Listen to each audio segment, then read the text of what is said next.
अस्सलाम वालेकुम नाज़रीन, सराबर खिताब से मुखातिब है। दो बड़ी खबरें, बड़ी अहम खबरें हैं। ऐसा महसूस हो रहा है कि इस्लामाबाद हाई कोर्ट के मुअज़्ज़ज़ जजेस ने पाकिस्तान की 76 साल तारीख की काया पलट दी है। बल्कि अब यूं कह सकते हैं 76 साल तारीख को इस्लामाबाद हाई कोर्ट के ऑनरेबल जस्टिसेस ने चैलेंज कर दिया है। महसूस हो रहा है कि जो ताकत का ज़ौम था, ताकत का नशा था, ताकत का नंगा नाच इस मुल्क के अंदर होता था, उसका दिया टिमटिमा रहा है, वो फड़फड़ा रहा है। ताकत का सूरज ग़ुरूब हो रहा है। जो नंगा नाच था, ज़ौम था बड़ा होने का, ज़ौम था ताकतवर होने का, वो अब थोड़ा सा डगमगा रहा है। अब लोग डर नहीं रहे, अब जजेस डर नहीं रहे, अब काजी बोल रहा है, अब मुझसे बोल रहा है। और जब जज बोलता है तो पतलूने गिली होती है। ये हमने अपनी आंखों के सामने देखा है। महसूस हो रहा है कि इस्लामाबाद हाई कोर्ट के जजेस आने वाले टाइम में मजीद पतलूने गिली करने वाले हैं, क्योंकि अब जो हाथ उन्होंने डाला है ये असल जगह है, ये असल वो सुराख है जहां पर डालना था हाथ, वहां पर वो डाल चुके हैं। और यहां से अब कट्टा कट्टी निकलेगा और ये मामला इस तरह से नहीं जाएगा, कुछ ना कुछ यहां से जरूर निकलेगा। और जो भी निकलेगा वो पाकिस्तान के लिए बेहतरी होगी, मेरे और आपके लिए बेहतरी होगी, पाकिस्तानियों की जिंदगी जो जहन्नुम बनी हुई है उसके लिए बेहतरी होगी। उस हवाले से आपको बताते हैं। लेकिन एक और बड़ी खबर है, और शेर अफजल मरवत साहब है। मरवत हर हाल में, हर रूप में खबर है। शेर अफजल मरवत बाहर निकलता है खबर, शेर अफजल मरवत नहीं निकलता तब भी खबर, मरवत उलझा हुआ हो तब भी खबर, मरवत खुश हो तब भी खबर, मरवत पीछे बैठे तब भी खबर, आगे बैठे तब भी खबर। और आज खबर यह है कि शेर अफजल मरवत साहब के एक गार्ड ने, उनके साथ जो बंदे होते हैं, उसने डिजिटल मीडिया के एक नौजवान को, जर्नलिस्ट को, उसके मुंह के ऊपर मुक्का मार दिया। इसने दिल दुखाया, इसने शदीद तरीन दिल दुखाया। ये वही डिजिटल मीडिया के नौजवान हैं, ये वही जर्नलिस्ट हैं जो असल पाकिस्तान की साफत है, असल पाकिस्तान का जर्नलिज्म है, जो फील्ड पर मौजूद होते हैं, जो सड़क के ऊपर नौजवान खड़ा होता है गर्मी में, तपती धूप में, ये सड़क के ऊपर, इसे कोई रोटी की गर्ज नहीं होती, कोई चाय की नहीं, खाना खाया, रोटी खाई नहीं खाई, नींद पूरी हुई, कोई पता नहीं, ये मौजूद वहां पर रहता है। 3 मिनट का क्लिप, 5 मिनट का क्लिप, इधर से खबर, उधर से खबर। और ये वही डिजिटल मीडिया के जर्नलिस्ट नौजवान है जिन्होंने शेर अफजल मरवत साहब को शोहरत के उस जगह पर पहुंचा दिया है कि दुनिया शेर अफजल मरवत को जानती है। आज मरवत खड़ा होता है तो हजारों का मजमा लग जाता है। ये वही नौजवान है, ये वही लोग हैं, ये वही लोग हैं जो शेर अफजल मरवत साहब के पास जाते थे और मरवत साहब की फुटेज बनाते थे। लेकिन आज एक नौजवान के मुंह पर मुक्का मारा गया। आज मुक्का कहा जा रहा है कि जी नाजिबा सवाल उसने पूछा, सवाल कोई भी नाजिबा नहीं होता, जवाब उसे नाजिबा बना देता है। लिहाजा सवाल जैसा भी हो, सवाल सवाल होता है। आप किसी भी किस्म का सवाल पूछ सकते हैं अंटिल एंड अनलेस के वो गाली ना हो। अगर वो गाली नहीं है तो सवाल कुछ भी हो सकता है, आप सवाल कर सकते हैं। और सवाल इसीलिए सवाल कहलाता है क्योंकि वो नापसंद होता है, वो खटकता है। नाजिबा कुछ भी नहीं होता, सवाल करने की इजाजत होनी चाहिए। जवाब डिसाइड करता है कि सवाल कैसा था, या फिर आपके अंदर तपड़ कितना था, या आप किस तरह से उसे हैंडल कर गए हैं। या कोई भी सवाल उसका जवाब मुक्का नहीं होता, उसका जवाब एक नौजवान की तस्दीक नहीं होती, उसका जवाब एक नौजवान को हर्ट करना या वायलेंस नहीं होता। ये जुल्म है, बड़ी ज्यादती है। उसके बाद हमने आवाजें भी सुनी हैं और कहा गया कि हम बाइकआउट करेंगे। और ये डिजिटल मीडिया के वही साथी हैं कि मरवत साहब आज बैठे हुए थे, अकेले बैठे हुए थे और कोई साथी मौजूद नहीं था। मरवत साहब की यही खूबसूरती थी कि पाकिस्तान के बाहर से लोग हों या पाकिस्तान के मुख्तलिफ शहरों से, वो इस्लामाबाद सिर्फ इसलिए आते थे कि मरवत साहब से एक मुलाकात करें। मैं खुद 2-3 दफा मरवत साहब के उनके ऑफिस में जाकर मैंने इंटरव्यूज किए हैं। यानी मरवत साहब जब भी इंटर होते हैं उनका ऑफिस एक तो भरा होता है, तकरीबन पूरा फ्लोर है इनका ऑफिस, वहां पर रश लगा होता है। और इनकी मेहमान नवाजी की इंतहा है कि मरवत साहब आकर बैठते हैं तो पहली आवाज आती है क्या लेकर आए, इनके लिए केक लेकर आए, चाय लेकर आए। लेकिन आज गैर मामूली था कि मरवत साहब जिनकी वजह से इनके ऑफिस की रौनकें थी, मरवत साहब जहां पर जाते थे तो कैमरे खुल जाते थे, आज मरवत साहब ने नौजवान के मुंह पर मुक्का मारा है। तहरीक इंसाफ से साइड पर हो गए, एहतजाज से साइड पर हो गए। ये क्या मामला, ये भी आपके सामने रख देते हैं। बट जो बड़ी खबर है ये इस्लामाबाद हाईकोर्ट के ऑनरेबल जस्टिस की खबर है, इसको समझना है, अंडरस्टैंड करना है, और ये बहुत ज्यादा जरूरी था और ये हो गया है। अब जो हमने देखा कि पिछले दिनों में इस्लामाबाद हाईकोर्ट के मुअज़्ज़ज़ जजेस, एक तो जजेस ने खत लिखा और खत लिखकर कहा ना खुफिया इदारे हमें मार रहे हैं, बड़े अजाब में और जिंदगी जीरन बना दी गई है, बच्चे हमारे महफूज नहीं है, हमारे भाई महफूज नहीं है, बड़े प्रेशर में, दबाव में। और उसके बाद हमने देखा कि कैंपेन चली जस्टिस मोहसिन अख्तर कियानी साहब के हवाले से और जस्टिस बाबर सत्तार साहब का सरकारी रिकॉर्ड, सरकारी डॉक्यूमेंट्स, उनके ट्रैवल डॉक्यूमेंट्स जो सरकार के पास महफूज होते हैं, जो प्राइवेसी, रियासत का और आम शहरी का जो ताल्लुक होता है, उन्हें लीक किया गया, उन्हें सोशल मीडिया पर जारी किया गया। अब ये बात समझे, ये आम बंदा नहीं कर सकता, ये करवाया गया है। क्योंकि पाकिस्तान के अंदर सोशल मीडिया सेल्स काम करते हैं, सोशल मीडिया स्ट्रेटेजिक सेल्स मौजूद हैं, सोशल मीडिया के व्हाट्सएप के मुख्तलिफ ग्रुप्स मौजूद हैं और ये कैंपेन बाकायदा से शुरू करवाई है।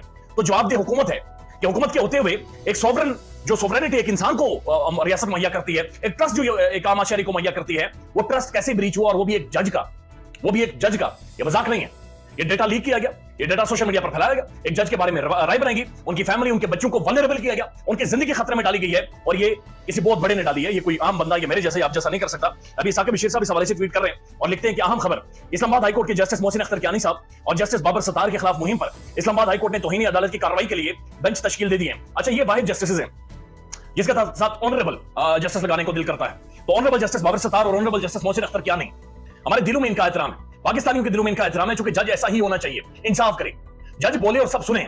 दफन किया इन्होंने जो एमपीओ के तरह लोगों को गिरफ्तार किया जाता था, दफन किया जस्टिस बाबर सत्तार ने, और हमने अपनी आंखों के सामने देखा है। 2 बेंचेस तश्कील दे दिए गए। एक बेंच में जस्टिस आमिर फारूक साहब हैं, जस्टिस मियां गुल हसन औरंगजेब साहब हैं और जस्टिस अरबाब मोहम्मद ताहिर साहब हैं, और ये बेंच समाप्त करेगा मोहसिन अख्तर कियानी साहब के हवाले से।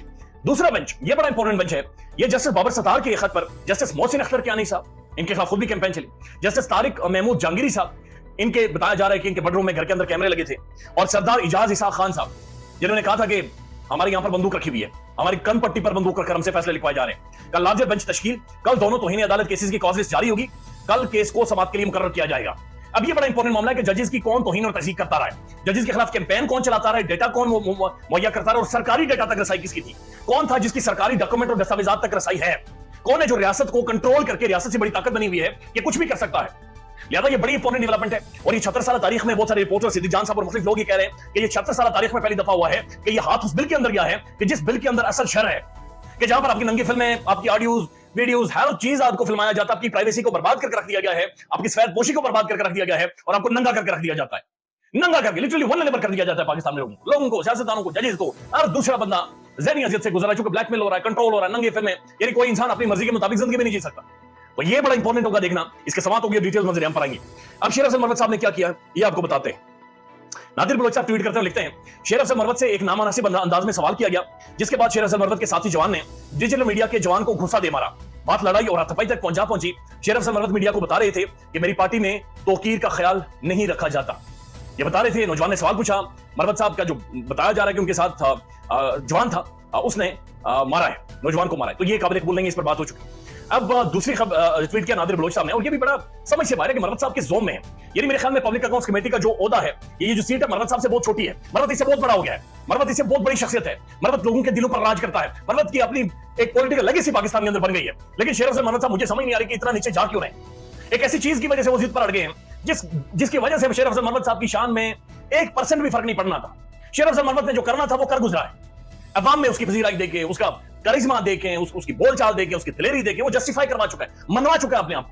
लेकिन उसके बावजूद मरवत साहब एक कुर्सी के लिए, एक सीट के लिए जिस तरह की गुफ्तगू और बातचीत कर रहे हैं और जिस तरह से बार बार सऊदीज को बीच में ला रहे हैं, ये इमरान खान के लिए भी खौफनाक हो सकता है। जिस तरह से मरवत साहब बार बार सऊदी अरब, सऊदी सफीरों का, इनका जिक्र कर रहे हैं। अब ये नादिर बलोच साहब लिखते हैं, उलझा हुआ शेर अफजल मरवत, असद कैसर का बड़ापन।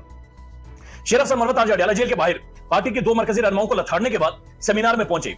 पहली 2 लाइनों में जगह ना होने के बायस वो दरमियान में खाली मिलने वाली निशिस्त पर बैठ गए। पहली 2 लाइनों में जगह नहीं थी तो पीछे जाकर बैठ गए पलट। इस दौरान पीटीआई के मुंतजमीन आए और उन्हें उठाकर दूसरी लाइन में जगह बनाकर दी। गुड। फ्रंट लाइन में मुख्तलिफ सियासी जमातों के रहनुमाओं के लिए निशिस्तें वक्फ थी, यानी कि फ्रंट लाइन की जो थी निशिस्तें वो रिजर्व थी मुख्तलिफ शख्सियात के लिए, मुख्तलिफ लोगों के लिए। असद कैसर के साथ वाली निशिस्त पर बैठा बंदा जैसे ही उठा तो शेर अफजल मरवत दूसरी लाइन से फौरन उठकर खुद ही यानी पहली लाइन में आकर बैठ गए। वो निशिस्त दरअसल party chairman barrister Gohar Ali Khan के लिए वक्फ थी या पार्टी चेयरमैन के लिए थी।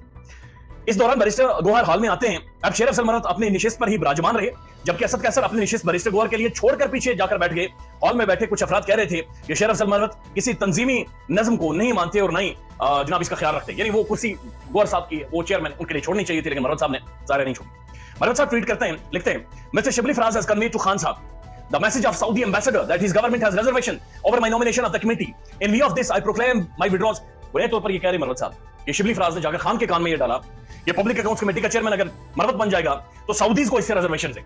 अब सऊदी अरब के बारे में इन्होंने स्टेटमेंट दी थी जिसे इमरान खान ने डिसोन किया था, जिससे इमरान खान ने किनारा कशी की थी। इमरान खान ने कहा था ओआईसी तभी हुई है कि सऊदीज या उनके साथ मिलकर हुई है ओआईसी, बड़े मेन स्टेक होल्डर है, ऑर्गेनाइजेशन ऑफ इस्लामिक कंट्रीज। तो समझ से बाहर है कि अब वो अगेन सऊदी जो एम्बेसडर है उसे इंडल्ज करने वाले इल्जामात लगा रहे हैं। अब इन खबरों की तस्दीक तो नहीं की जा सकती, लेकिन जो इल्जामात जिस तरह से सऊदीज को मरवत साहब खींच खींच कर ला रहे हैं, ये अमल बड़ा खौफनाक है। ख्याल रखिएगा। अल्लाह।